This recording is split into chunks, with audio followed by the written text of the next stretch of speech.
শোন সোহাগ, দেশটা একদম অরাজকে ভরে গেছে, ঘুষ খোসা দিয়ে একবার দেশটা শেষ। একদম ভরে গেছে। আর একটা গাড়ি ছাড়া যাবো না। দাঁড়া। ও হুমুন্দি, তোর হেলমেট করে। এই সোহাগ, 2000 টাকা কেসলাম তো। আচ্ছা স্যার আমার তো টিয়া নাই। কি টিহা নাই মানে? এই সোহাগ, চেক কর তো। চেক। কি রে, তুই বলে টিহা নাই? এই যে টিহা। স্যার আসলে ওই টাকাটা আমার পরীক্ষার ফি স্যার, ওই টাকা না পরীক্ষার ফি। তুই পড়াশোনা হরস, তা কি নিয়ে পড়স? স্যার সায়েন্সে। সায়েন্স। পরে এরা তো দেশের উপকারী প্রথম। আচ্ছা টিহা নে দে।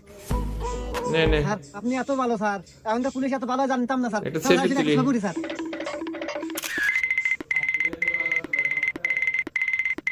হ্যালো। এ নির্বংশ, আজকে যদি তুই শাড়ি না নিয়ে বাড়ি ফেরস, তোর কপালে দুঃখ আছে। আচ্ছা ঠিক আছে। আচ্ছা দাঁড়া। ভাই, হলো না রে। চেষ্টা করলাম কিন্তু হলো না, উপর থেকে চাপ আছে, তোর চালান কাটাই নাকবো। এই কেস লাগ, 2000 টাকা কেস লাগ, তাড়াতাড়ি লাগ। এ যদি ঠিক আছে তাড়াতাড়ি। নে টাকা, যা। প্রচুর চাপ, যা।